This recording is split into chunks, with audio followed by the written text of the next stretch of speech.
Alright, here we go. We're going to do 9, 10, 11, and 12 all on this picture. It's a crazy looking picture, but if we take a look at it and we know a couple things about it, it's really not all that terrible. It's not exactly drawn to scale, but we've seen that kind of stuff before. So that's 45 degrees. Let's take a look. Let's start right there. Well, first of all, let's even start here. This radius is 8, so that means P to C must be 8 as well, because that's a radius of the circle. And then the same thing down here. If this is 5, then QD, because it's a D, is 5 as well, because that's a radius, and so is FQ. So anytime you see a radius on this circle, it's 5. Anytime you see a radius on this side, PE, that would also be 5 as well. But let's do this. Let's talk about tangents. It also says on there, you can look at the test, and it tells you, this is taken right from the test, but I had to redraw it because I don't have the test with me right now. At least electronically. Anyway, let's keep going. This right here is tangent. So they say that this line right here, CD, is tangent to both of those circles, and they say that AB is tangent to both of the circles as well.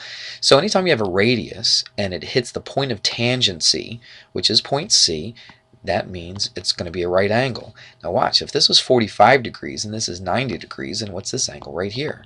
That's going to be 45 degrees as well. I know it doesn't look like it's a isosceles triangle, but again, we can't just go by the looks. But what's cool about this is, watch, we want to find CG, correct? CG is from here to here. If this is a 45, 45, 90, that means this side and this side are equal to each other. Again, I'll say it again. I know they don't look like each other, like they're equal to each other, but they are going to be equal to each other with the information that's given. See, this is 45 and 45. These two sides are equal to each other. What was this side? What was PC? It's the radius of the circle. So that was 8. So what must CG be equal to? That must be 8 as well. So CG is equal to 8. All right? Really no math involved, just understanding the relationship between the radius and the tangent and the angles and all that kind of good stuff. Let's do another one. Angle FQD. Where is that? Here's FQD. So we're looking for that angle right there. Well, let's take a look.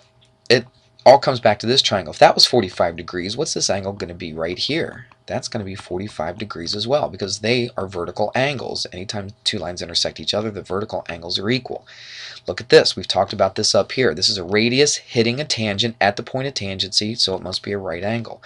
If that's 45 and this is a right triangle, guess what? Lo and behold, that's 45 degrees as well. So this angle is 45 degrees. All right? It's kind of like a little jigsaw puzzle all coming together now. DG. Where's DG? There's G. Where's D? Am I missing it? There it is. Okay, we're trying to find from D to G. Now remember, this is also 45, 45, 90. So that means that this side is equal to this side. Let's put two arcs to show they're not the same as the other ones up there. So these two sides must be equal to each other. And you say, well, who cares, because I don't know this side. Well, you kind of do. We talked about this earlier. Because look, this is the radius of the circle. The radius of this little circle is 5. So this radius right here is 5.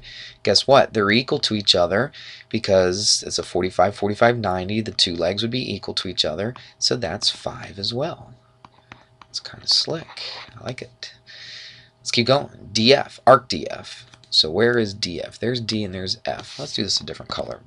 It's getting a little bit messy. We'll go crazy pink right here. All right, so watch. I'm trying to find, make it a little thicker. We're trying to find arc DF, that arc right there. That's kind of ugly.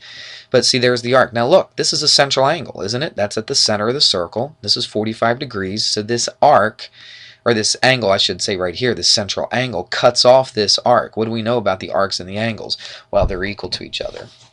So if they're equal to each other, then this arc has to be 45 degrees as well. And that's 45 degrees right there. So it looked real complicated, it looked real crazy, but you just have to know a couple things about it. You got to know that the radius is perpendicular to the tangent at the point of tangency. Know all the radii, okay, they're all equal to each other. 45, 45, 90 triangles, the two sides are equal. If you know that kind of stuff, then you can do this. I know it's a little messy, but take it apart little bit by little bit, and hopefully it'll make a little sense to you.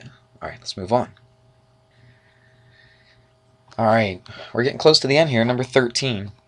I've got a bunch of these individual pictures to go through. So anyway, number 13, we're solving for x is what we're doing. Now look, when they put a 4 right here, people ask me all this time, is it the whole thing or is it just from point to point? It's just from point to point. If it was the whole thing, they would put like a little line here, and in between and say, you know, the whole thing was 4. But they don't, so that means it's from this point to this point. That's 4. You say, well, okay, I've got a right triangle, but I don't know the whole length of this side. Well, I kind of do, because look, the radius of the circle is 6. Guess what it is from here to here? It must be 6 as well. So what's the whole entire length of that hypotenuse right there? It's 10. Guess what? What kind of triangle it is? We talked about this earlier.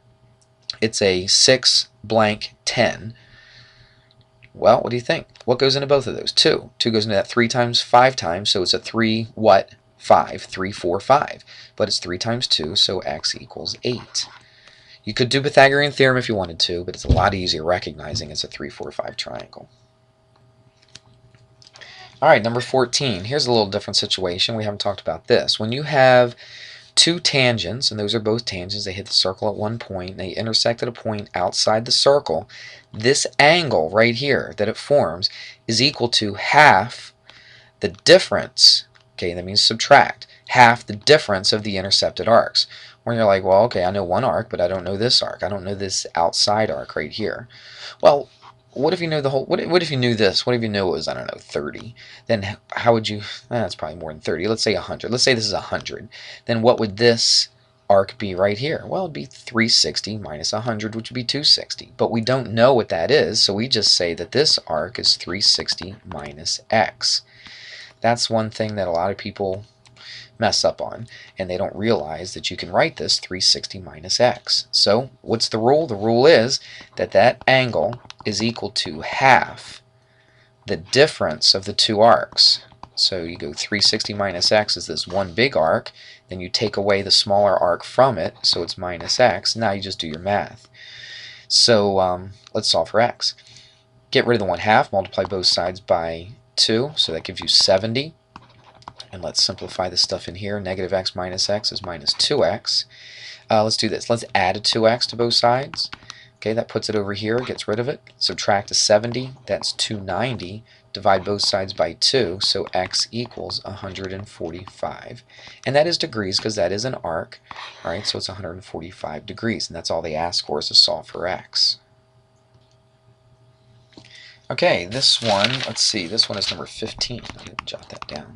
Okay, it's number 15. Again, you're solving for x. Well, here's a situation where you have two chords that intersect inside the circle. Alright, so this is where they intersect inside the circle.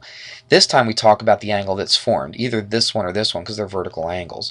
But this angle, either one, this angle is half. Let's write it down here. This angle is half, not the difference. This is the one that you actually add up.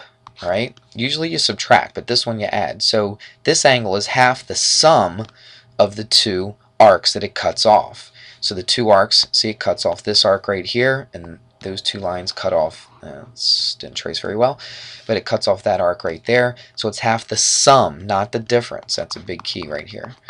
Plus 110. Alright, let's do the math real quick. Multiply both sides by 2. That's 160. Gets rid of that. That's x plus 110. Subtract 110 from both sides, and that is 50. So x is 50. Remember to add them up in this situation, not subtract. And don't forget the half. A lot of people forget the half. Okay, this is number 16.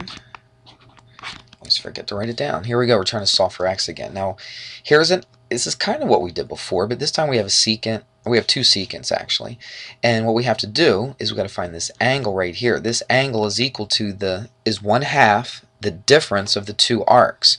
Well, you know this arc right here that it cuts off is 45. You don't know this arc. How do you find that arc? Well, look, this goes through the center, so this must be a diameter right here. So from here to here is 45. From here to here is 110. So you go 110 plus 45, which is 155, and you take that away from 180, and that gives you 25. So that arc right there is 25 degrees. So you had to do that little prep work first before you did anything else. Now we can use our little formula, which says this angle outside here, the angle that's formed, is equal to 1/2 the difference. Remember, most of these you subtract, especially when it's outside. When it's outside, you subtract the two. arcs from each other. So it's 45 minus 25. Always take the bigger one minus the smaller one so you get a positive answer. And so it's just 1/2 of 20, and that is 10.